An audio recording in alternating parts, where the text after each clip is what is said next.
Hello, Waswere here, back with another video, and today we're going to be looking at the big update for October, Orthen. Orthen is the 6th dig site for Runescape's newest skill, Archaeology. We had a live stream on Tuesday of this week, and much of the secrets around Orthen were discovered. With that in mind, I wanted to share with you what I'm prepping for it. But before we get into the preparation, you need to know what you need to be able to use Orthen. You need 90 Archaeology to unlock the dig site, much like how Bandos you unlock at 76. The base camp tutorial needs to be completed. You can check to see if you have this done is if Mr. Mordat is there. If he's up there at the base camp, then you're good. And then there's a soft requirement of the Desperate Measures quest, but honestly, just do that quest if you plan on doing Orthen on release. It's probably going to have something that really helps you out having that quest done. And if you have 90 Archaeology, you probably have all the requirements for that quest, as 50 Arc was the hardest one. For the first piece of info, we have the main Arch currency, CHRONOTES. These are going to be great for Orthen release. You can send out a research team immediately to help get new materials and artifacts, and you can buy Archaeology Boost to help get materials and artifacts quicker.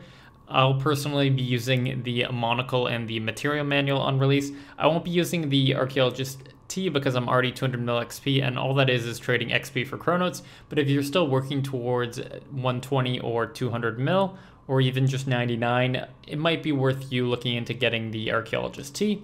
In terms of your research, you unlock a really good research member for completing all of the mysteries at a dig site. I find the best research team to be Dr. Nabanik, Venezuela Draken, Mavario, Gika, and Alyssa Giovanni. You can also use Zanuck instead of Alyssa Giovanni, but honestly, Alyssa just gives you way more artifacts, so she's so much better. With this setup, you're guaranteed an artifact every 2 hours, and a 2-hour research mission can be done in 72 minutes instead of 2 hours because of the speed boost from all of your researchers. This will help you get materials and artifacts quicker, especially those new materials which are probably going to be expensive on release. Oh, porters, you're so wonderful, and these puppies are going to be expensive. If you happen to have a Grace of the Elves, you can use Porter 5s on them as they are the cheapest per charge, while also providing enough charges that it doesn't take forever to fill the Grace of the Elves. Expect these and energies to go up quite rapidly, especially on the day of release of Orthen, because a lot of people will be like, oh crap, I forgot to get porters. Assuming you use 1,000 charges per hour and about 15 hours to complete the dig site, not including other extra training that you'll need to do for 120 or 200 mil, you're looking at about 15,000 charges, which is what I'm going to stock up on. The material system for Archaeology works in a pretty formulaic way. There are 10 agnostic materials. These can be found at any dig site and can be used in any recipe.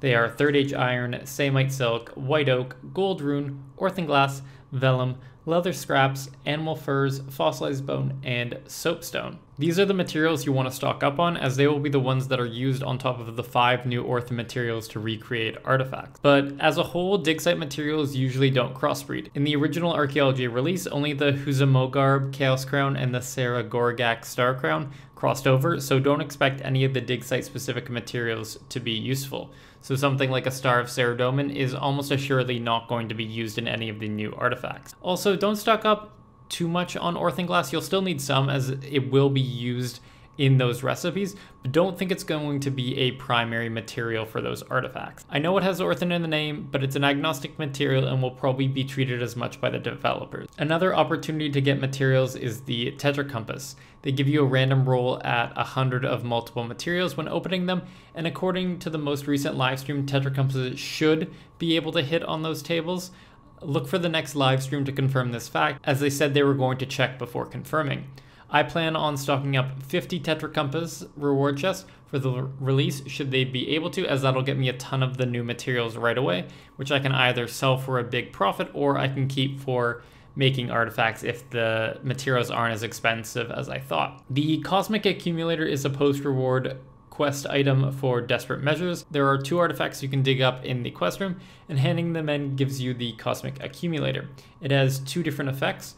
First of all, it prevents sprite focus from going below 20%. This is useful on its own, as when you're full AFKing, you still get the 10% XP boost in Archaeology from gathering for being above 10% sprite, regardless of how much you're following the time sprite. So that's a buff right there. And then if you are following the time sprite, there's a 1% chance to activate, giving you 1% more sprite focus gain for 60 seconds. Basically, instead of getting 2% up when you're following the sprite, you now gain 3% while following the sprite, so that can be very powerful. These two things together can mean higher focus, which means more materials and artifacts per hour. It takes 15 minutes to get post-quest, and it's more than worth it if you're going to be doing more archaeology training. Another boosting item is the Brooch of the Gods, as not only does it have the chance to spawn divine blessings for rare and uncommon components while training archaeology, but it also has the impact that your 100% focus hit gets an additional 1x added to it. So if you had a 5 times hit, it would then become a 6 times hit.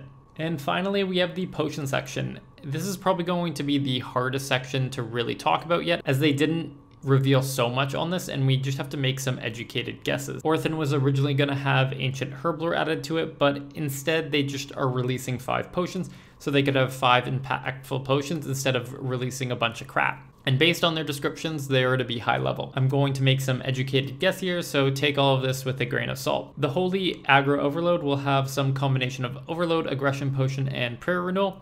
These will be great for AFKing mobs, and we could see an increase in the cost of aggression potions, so it might be worthwhile stocking up on a couple before release. I know I am going to. Summoning renewals, pretty much all summoning based potions use Spirit Weed as a herb base, so it doesn't seem like that would change, and with the large cost of them, we might see those go up as it becomes another part of the PVMers preset. For the Power Burst of Opportunity, you can assume it would take an extract, as all Power Bursts do, but the cheapness of the item and how quick it is to make means it's really not worth stocking up on. The final 2 potions, Archaeology Potion and Spirit of Track Potion, don't really have any clues as to what they could be as of now, so I didn't want to make any completely out of the blue guesses associated with them. One final piece of information is the Totem of the Abyss allows you to teleport to itself when placed on a certain plinth. And we know that the level 90 location is going to be at the base of the volcano. So if you place it on the western totem location,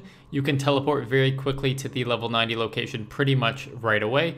But I'm unsure of where the dig site teleport will take, but having the Totem of the Abyss is very good for getting around Anachronia, which we will definitely need to do for this dig site. So that's basically all the wisdom and information I have at this moment. If you have anything else you'd want to add, please leave a comment down below. I'm sure all of the other viewers will appreciate it. I know things are subject to change, especially within things that aren't out yet, so I'm going to be looking at updating the comment section with a pinned comment as information from JMod's change, like for example, the TETRACOMPASSES, whether they're going to be able to get materials, because that can make a big impact on whether you're going to put the time to stock up TETRACOMPASSES. Because I know if they don't drop TETRACOMPASSES, I'm not going to stock up the 50 of them, but if they do, that 50 can make for a great video and a great opportunity to share with you how much the new materials are worth. Leave a like if you enjoyed the video and consider subscribing if you like the type of content I'm producing. Both those things really help out the channel, so I appreciate every last one of you. But past that, have a good day and I'll catch you in the next one.